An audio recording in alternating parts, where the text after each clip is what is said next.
Mesdames et messieurs, bonjour, ravi de vous retrouver et bienvenue à cette nouvelle édition de notre programme L'Égypte à la une. Et commençons l'édition d'aujourd'hui, du lundi 6 juin 2022, avec le président Abdel Fattah el-Sisi qui s'est engagé dimanche hier à fournir 30 millions de doses de vaccins anti-Covid-19 aux États africains en coordination avec l'Union africaine.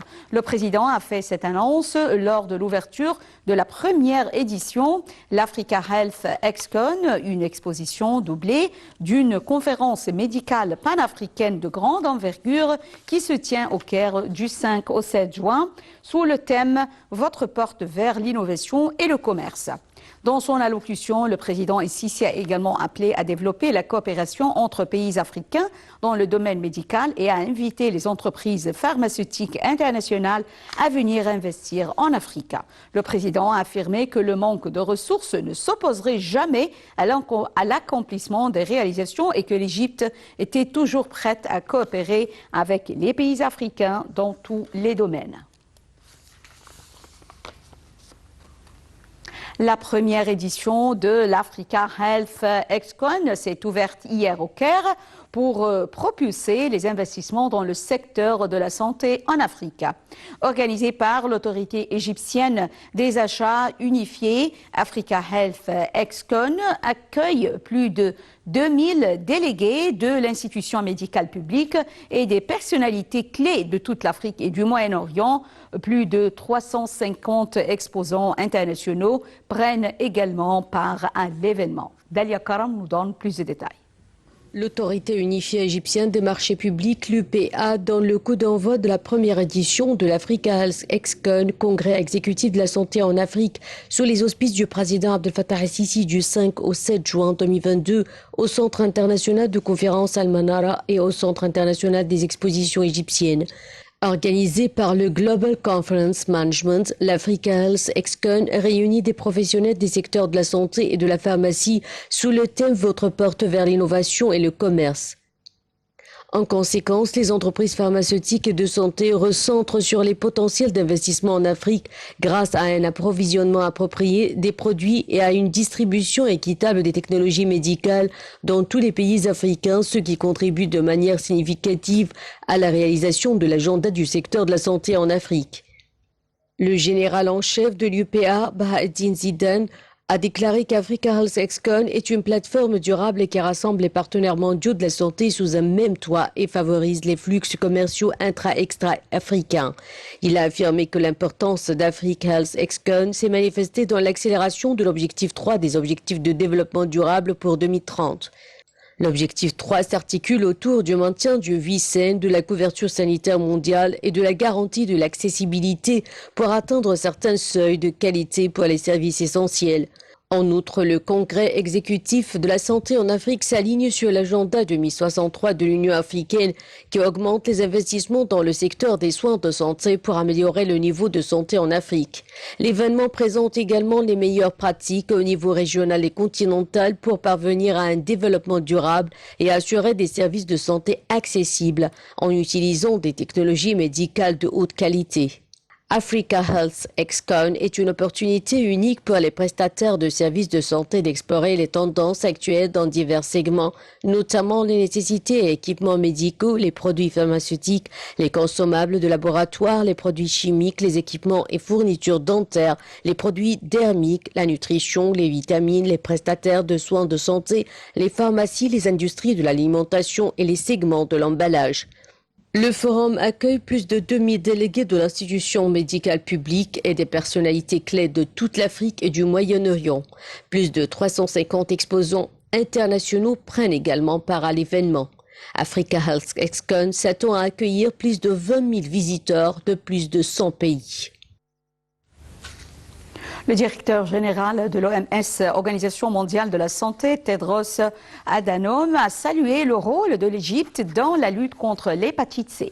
Il a également exprimé son appréciation à la direction égyptienne pour son interaction avec le mouvement mondial pour le traitement, le diagnostic, les soins de santé et l'élimination de cette maladie. Dans son intervention lors de l'inauguration de la première édition d'Africa Health ExCon, M. Adhanom L'OM a ajouté que les efforts considérables ont été déployés pour réduire les taux d'hépatite B et C en Afrique, mais de nombreux pays n'ont pas toujours accès aux traitements nécessaires contre cette épidémie. Gyptopharma, également connu sous le nom de Medicine City, est un énorme projet national qui s'inscrit dans la continuité de la série d'initiatives dans le domaine de la santé et des soins médicaux. L'objectif est de fournir les médicaments sûrs et efficaces à des prix raisonnables aux citoyens grâce à des installations modernisées. La Cité de la médecine, qui s'étend sur une superficie de 180 000 mètres carrés, est la plus grande en genre au Moyen-Orient. Voyons ensemble. Gyptopharma City, également connue sous le nom de Medicine City, où la ville pharmaceutique a été créée pour produire des médicaments sûrs et efficaces à des prix raisonnables. Elle fabriquera des traitements contre le coronavirus et des médicaments destinés aux maladies chroniques. La production de certaines vitamines sera également prioritaire. L'objectif de la nouvelle ville d'El Khanka est d'accroître la coopération entre l'État et le secteur privé afin de transformer l'Égypte en un centre régional pour l'industrie pharmaceutique au Moyen-Orient. Gyptopharma utilise les dernières technologies et des machines automatisées pour garantir une production de la plus haute qualité. Les appareils sont auto-nettoyants afin que le processus de production puisse se poursuivre sans interruption. Le président Abdel Fattah el-Sisi souligne la nécessité pour la ville de produire des produits de haute qualité, à commencer par l'emballage. Il a ajouté que l'emballage de médicaments produits par la nouvelle ville doit être distinct afin que la marque de la ville sur ces produits ne puisse pas être falsifiée. Le président a déclaré qu'on avait commencé à penser à ce projet il y a près de 7 ans et qu'il a fallu beaucoup de temps pour créer les usines les plus efficaces en utilisant des méthodes scientifiques afin que les médicaments produits dans la ville soient conformes aux normes européennes ou à celles de l'Organisation mondiale de la santé. La Cité de la médecine, sur une superficie de 180 000 mètres carrés, est la plus grande du genre au Moyen-Orient. Elle est appelée à devenir un centre régional qui attire de grandes sociétés pharmaceutiques internationales. Le président el-Sisi a affirmé qu'on devait avoir la capacité de produire des médicaments au plus haut niveau et que l'antibiotique produit dans la Cité de la médecine serait aussi efficace que ses homologues des pays les plus prestigieux du monde. Selon le porte-parole de la présidence, l'Égypte produit 97% de ses besoins en médicaments. La ville est un énorme projet national qui a pour objectif de produire des médicaments scientifiquement conformes aux normes de l'OMS. Le projet s'inscrit dans la continuité de la série d'initiatives dans le domaine de la santé et des soins médicaux. L'objectif est de fournir des médicaments de la meilleure qualité possible aux citoyens grâce à des installations modernisées. La production des médicaments est l'un des projets nationaux les plus importants que l'État a mis en œuvre pour acquérir une capacité technologique industrielle moderne dans ce domaine, a déclaré le porte-parole de la présidence. Ce programme permet aux citoyens d'obtenir des traitements sûrs et de qualité, empêchant toute pratique monopolistique et des prix de médicaments contrôlés. Il renforce les efforts de l'État dans le domaine des diverses initiatives médicales et sanitaires. Le projet place l'Égypte au rang des pays producteurs de médicaments de la meilleure qualité. La Cité de la médecine fonctionne selon les normes d'exploitation les plus récentes et les plus précises. Gyptopharma comprend un centre régional de la fabrication de médicaments en coopération avec des entreprises étrangères et envisage d'exporter vers les pays africains, arabes et étrangers.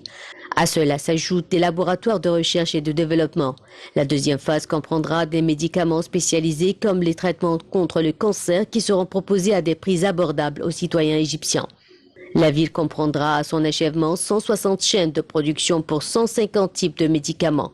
La première phase inclut également la fabrication de 150 millions d'emballages de médicaments par an.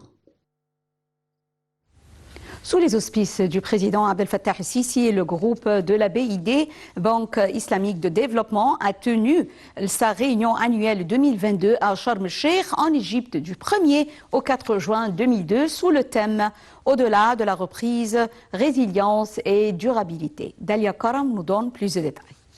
Plus de 3000 délégués venus des 4 coins du monde se sont réunis du 1er au 4 juin dans la station balnéaire égyptienne de Sharm el-Sheikh pour les assemblées générales annuelles de la Banque islamique de développement. Le thème de cette conférence, placé sous le haut patronage du président Abdel Fattah el-Sisi, porte sur la résilience et la relance. Au-delà du rétablissement, garantir la résilience et la durabilité. Les assemblées se sont tenues cette année à la lumière des évolutions économiques et géopolitiques majeures caractérisées par le déclin notable de la pandémie de Covid-19 et l'espoir renouvelé que le monde est sur la bonne voie pour la phase de reprise. Les services de la Banque islamique de développement touchent une personne sur 5 dans le monde, d'où l'affluence record à cette rencontre d'échanges et de perspectives de financement. Les ministres de l'économie, de la planification et des finances de 57 pays membres de la Banque ont participé à ces rencontres. Des représentants des institutions financières internationales et régionales ainsi que des représentants des banques islamiques, des institutions nationales de financement du développement et des syndicats d'entrepreneurs et de consultants des pays membres de l'OCI ont participé également aux activités associées à ces réunions. Les réunions de cette année ont vu également pour la première fois sur 4 jours la tenue d'une nouvelle édition du Forum du secteur privé du groupe de la BID, au cours duquel des représentants de grandes entreprises et du monde des affaires au niveau local, régional et international ont pris part. Les assemblées annuelles 2022 du groupe de la BID ont compris la 47e assemblée annuelle du Conseil des gouverneurs de la Banque islamique de développement, la 29e assemblée du Conseil des gouverneurs de la Société islamique d'assurance des investissements et des crédits à l'exportation et la 22e assemblée générale de la Société islamique pour le développement du secteur privé. Dans le même cadre, la 17e réunion du Conseil des gouverneurs de la Société islamique internationale de financement du commerce et la 15e réunion du Conseil des gouverneurs du Fonds de solidarité islamique pour le développement étaient également au programme. Le Premier ministre Dr Moustapha Madbouli a participé mardi 31 mai aux travaux de la 6e édition de la conférence L'Égypte peut par l'industrie qui s'est tenue dans la nouvelle capitale administrative sous les auspices du président Abdel Fattah el-Sisi. La conférence est organisée par le ministère d'État pour l'immigration et les Égyptiens à l'étranger en coopération avec les ministères du commerce et de l'industrie, du secteur public des affaires, d'État à la production militaire, l'Organisation arabe pour l'industrialisation, l'Autorité générale pour l'investissement et les zones franches et les autorités concernées. Le Premier ministre Moustapha Madbouli a jugé nécessaire de préparer une base de données par l'Union africaine et la Commission économique des Nations unies pour l'Afrique sur les industries dans les pays africains. Dans son allocution prononcée pendant la conférence L'Égypte peut par l'industrie, le Premier ministre a indiqué que les fabricants de tous les pays africains ne disposent pas d'informations suffisantes sur les capacités de fabrication ainsi que sur les besoins des autres pays et que la base de données les aidera à identifier des partenaires. Le chef du gouvernement a souligné que le processus d'intégration entre les pays africains et l'augmentation du volume des échanges intra-régionaux qui s'élève actuellement à 18% contre environ 56% dans les pays asiatiques seront réalisés via la mise en place d'un réseau routier reliant les pays d'Afrique entre eux, en plus de l'intégration entre les ports et aéroports en Afrique, ainsi que l'activation des procédures d'accords de libre-échange. Il a également indiqué que le gouvernement avait récemment pris de nombreuses mesures pour créer l'infrastructure du secteur industriel en établissant un réseau routier avec les nouvelles zones industrielles ainsi qu'un réseau de ports maritimes et secs pour augmenter la production. La 6e conférence L'Égypte peut par l'industrie s'est ouverte en présence du Premier ministre Moustapha Madbouli avec la participation d'un grand nombre de ministres, d'experts et d'investisseurs de divers pays du monde. La conférence, qui a compris 12 séances, a porté sur plusieurs axes relatifs au développement du secteur industriel. La séance inaugurale a porté sur l'examen de l'investissement industriel et du mécanisme de soutien aux communautés industrielles en Égypte pour atteindre le développement durable en reliant le marché des capitaux à l'investissement industriel et en trouvant des mécanismes pour stimuler l'investissement. La 2e séance s'est articulée autour de l'avenir de l'industrie entre l'Égypte et l'Afrique, défis et opportunités et les moyens de renforcer les investissements industriels entre l'Égypte et les pays africains afin d'obtenir des avantages mutuels et de maximiser l'intérêt commun avec tous les pays du continent. La conférence L'Égypte peut par l'industrie s'inscrit dans le cadre de la vision de l'État égyptien de l'intérêt de la direction politique au dossier de l'industrie et par la suite la mise en œuvre des directives présidentielles pour soutenir la stratégie de l'État dans le domaine de la localisation industrielle et de la maximisation des bénéfices des expériences des Égyptiens à travers le monde dans ce domaine.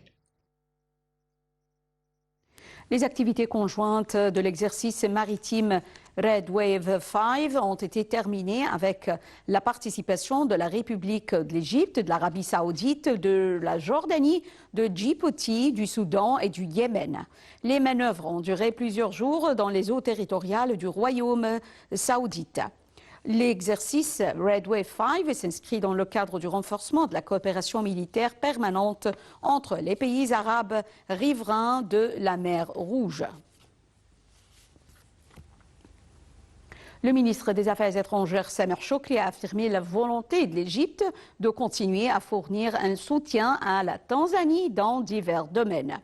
Cela s'est produit lors d'un appel vidéo que le ministre a passé dimanche avec son homologue tanzanien, Liberata Mulamula, pour discuter des divers aspects des relations bilatérales et d'autres questions d'intérêt commun.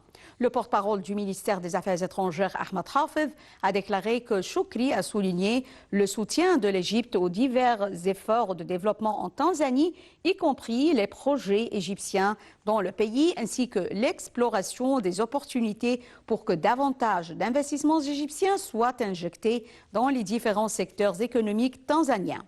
Shoukry a évoqué les relations historiques égypto-tanzaniennes, confirmant leur évolution en cours des dernières années à la lumière de la visite du président Abdel Fattah el-Sisi à Dar es-Salam en août 2017 et de la visite de la présidente Samia Hassan au Caire en novembre 2021.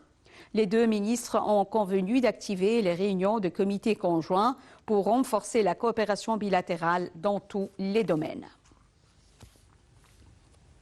Lundi 30 mai, les autorités égyptiennes ont annoncé la découverte d'une cache renfermant 250 sarcophages et 150 statues de bronze dans la nécropole de Saqqara, au sud du Caire. Parmi les éléments exhumés, une statue de l'architecte Imhotep dont les archéologues espèrent encore trouver la tombe. Voyons ensemble.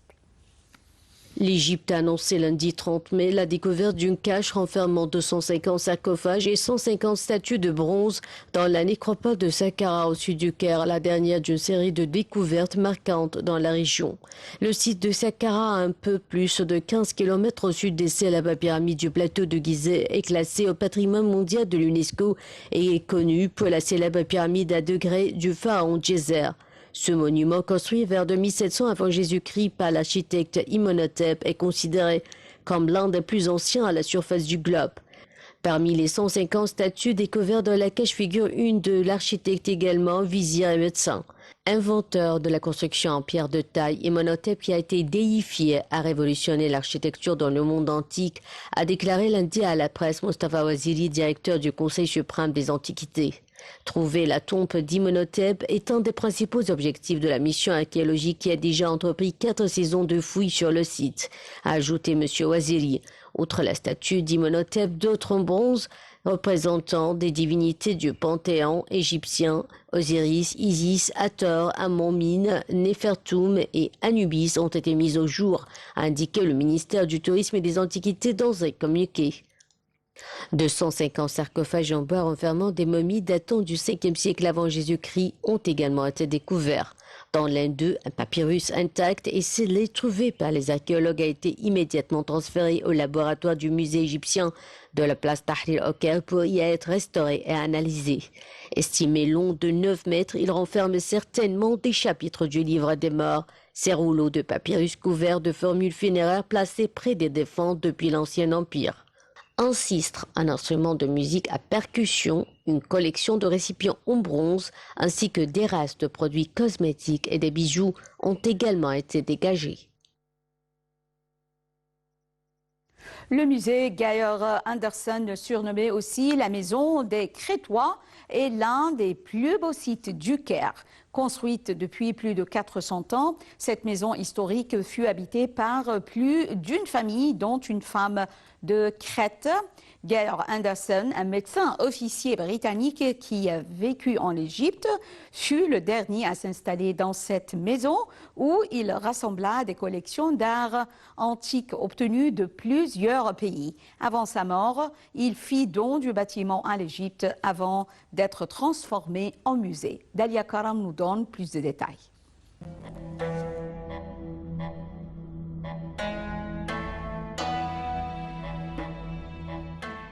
Un splendide petit musée reposant sur le mur nord et de la mosquée Ibn Tulloun porte le nom de Geir Andersen. Dans ces salles, ces murs et ces admirables ameublements, nous découvrons la vie très agréable que menaient les familles musulmanes aisées au XVIe et XVIIe siècle.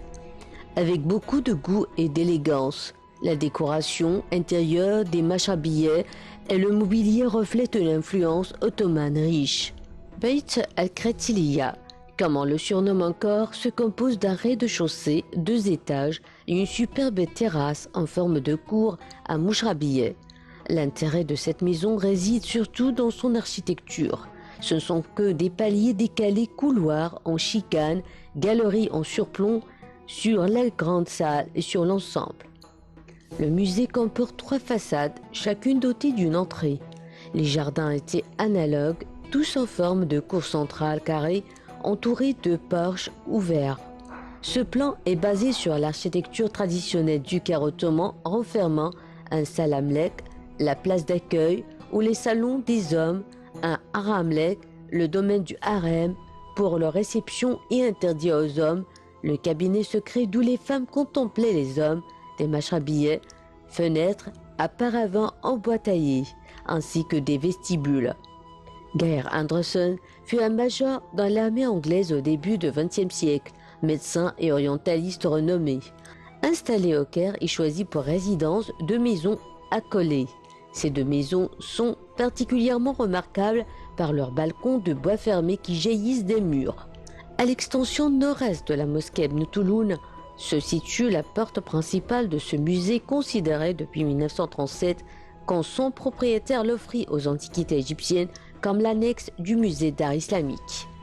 Geir Andersen, orientaliste passionné de l'art ottoman, restaura ces maisons et les meubla avec une collection impressionnante, de vraies œuvres d'art islamiques recueillies durant ses voyages dans tout le Moyen-Orient.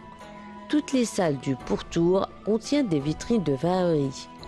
La dernière salle abrite quelques jolies boiseries, à incrustations de nacre et d'ivoire. Une magnifique collection de textiles, tapisseries, cuivreries, céramiques, incrustations subsistent dans les différentes salles, aussi bien que des objets d'art perse et turc, des meubles de différentes époques, partout des objets orientaux aussi rares et riches qu'anciens, un assemblage de pierres tombales et un bon nombre de peintures chinoises et européennes. L'art islamique est de grande beauté. Ce musée permet aux admirateurs de l'art arabo-musulman d'enrichir leurs connaissances loin, cette fois-ci, des lieux de culte, mais néanmoins dans une ancienne maison qui montre la vie quotidienne de cette période riche de l'histoire du pays.